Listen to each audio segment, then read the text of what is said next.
We are Legion. We do not forgive. We do not forget. Expect us. That's a chillingly catchy slogan right there. And since first coming to prominence back in 2003 as a mere joke on 4chan, the anonymous group have grown into a serious force to be reckoned with. They've released contrail data from NASA, doxed child pornographers, and they've even taken on Scientology. So let's take a look at their most famous exploits in our list of the 5 biggest anonymous leaks.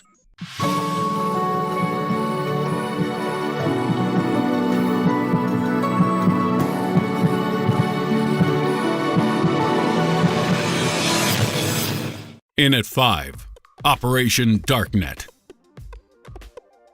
Anonymous's Operation Darknet was probably their biggest crowd pleaser yet, as in October 2011, they launched an online offensive against those who used anonymous proxy hosting techniques to hide child pornography.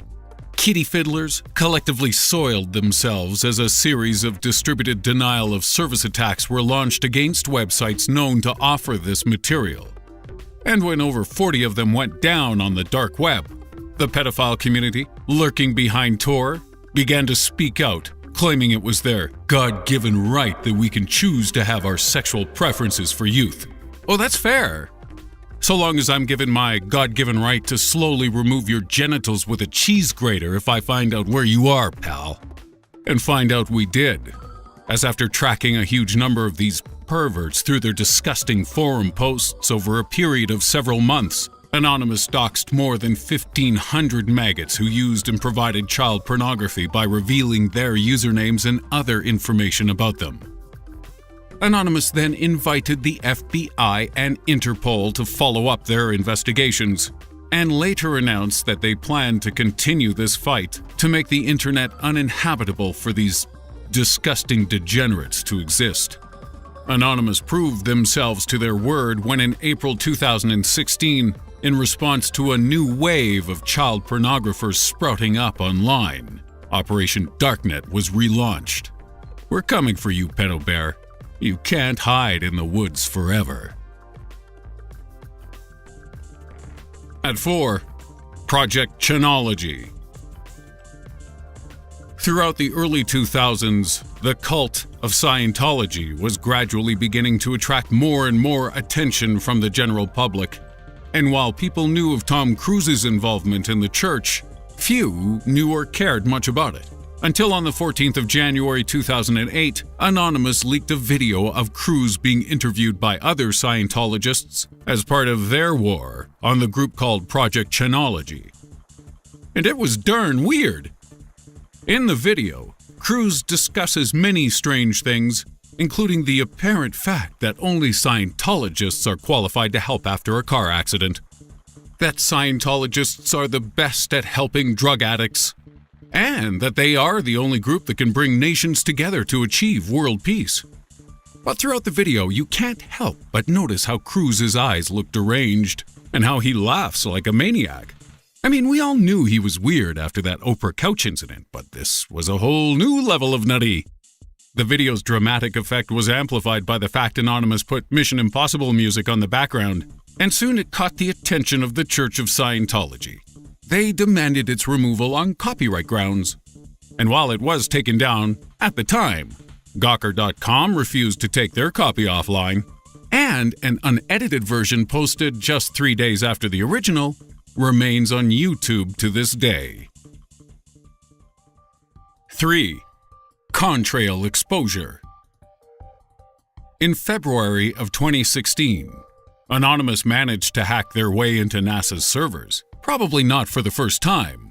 But on this occasion, they claim to have discovered evidence of a top-secret weather-modifying drone program. AnonSec released a full paper detailing how the hack went down, why they did it, and their analysis of the data they recovered, which includes information pertaining to a project called Alternative Fuel Effects on Contrails and Cruise Emissions. Some of the most damning data seem to have been taken from a DC-8 jetliner flight analysis. But just to make sure everything was covered, Anonymous then posted a 276 gigabyte haul of data, including 631 aircraft and radar videos, 2,143 flight logs, and the personal data of 2,414 NASA employees. This information was leaked to a member of InfoWars, so we can't be sure of its veracity. But after Anonymous claimed they had managed to gain control of a $100 million drone flying over the Atlantic, publicly available flight logs were released which seemed to corroborate an on-sex story. NASA denies their claims, but then those naughty boys would, wouldn't they? At 2. Steubenville. Another of Anonymous's more gallant projects was their involvement in the 2013 Steubenville rape case, where a group of boys from the Steubenville high school football team had been accused of gang raping an underage girl in rural Ohio. And with what looked like a potential cover-up starting to occur, Anonymous intervened. It all started when activist Michelle McKee contacted Derek Lowstutter, a member of Anonymous who went by the name K.I.D Anonymous, and who had enjoyed significant success in fighting against the Westboro Baptist Church, and revenge porn scumbag Hunter Moore. She reached out after seeing Lowstutter's angry posts about the case and passed on incriminating tweets and posts regarding Steubenville to him, which he then released. So angry tweeting can do some good after all. Lowstutter and a group of other Anonymous members known as NightSec then pretended to have information on everyone involved with both the cover-up and the crime, threatening to release it if the guilty parties didn't come forward. This threat and the subsequent hacking of Steubenville's website made national news. And if you'll remember, they followed this up by staging a masked protest of 1,000 people outside the local courthouse.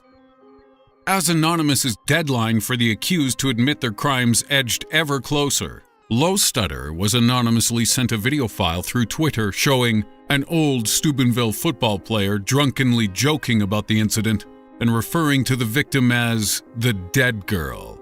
Anonymous leaked it, and a Michael Nodianos later apologized for his comments. And Lowstutter gained unwanted attention when he used his KY Anonymous profile to publicly demand that Anonymous should be careful not to defame innocent people. This violated Anonymous's no leadership protocol, and the rest of the group went rogue, with Lowstutter's real identity suddenly under threat of exposure. All of this unfolding while 2 boys were being held on trial for the rape, with some of the leaked evidence used in the case against them. And finally, in 2013, Trent Mays and Malik Richmond were given pathetically short 1-year sentences. But Anonymous wasn't satisfied. There were others who had escaped justice, and this proved even truer when a second Steubenville rape case came to light in 2015. Both Lowstutter and Anonymous were committed to finding and exposing more evidence of these terrible sex crimes. But there was a problem. Several members of the group, including Lowstutter, had been outed and raided. And as of November 2016, he has pled guilty to 2 charges relating to his hacking activities and faces 10 years in prison, with co-hacker Noah McHugh also facing jail time. Because when a heroic hacker gets more jail time than the convicted rapist, that's called justice, ladies and gentlemen. Number 1. H.B. Gary Federal. It seems like a pretty bad idea to call out Anonymous online, and an even worse one to claim you've infiltrated their group. But that's exactly what Aaron Barr did in 2011. And it did not go well for him or his business. Barr was the chief executive of technology at the security firm H.B. Gary Federal. And in response to his purported infiltration, Anonymous's first act was to wipe his personal iPad remotely. I mean, that's pretty annoying. All those family photos and your scores on Candy Crush gone. But this was just the start.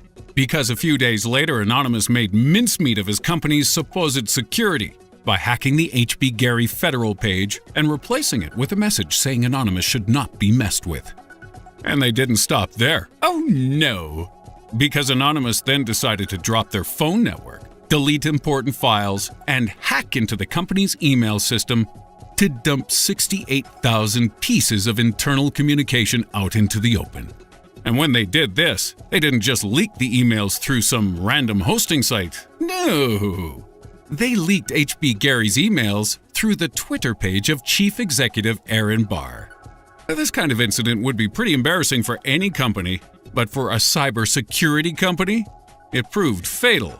And it's no surprise that the firm folded just 1 year later. And that's our list. If you like this, why don't you check out our recent video on the biggest WikiLeaks exposures too? And if this clip gets enough attention, maybe we'll cover the biggest anonymous hacks as well, like that time they bummed everyone out and broke the PlayStation network. Please don't do that again during the Christmas season. I do not want to have to talk to my family.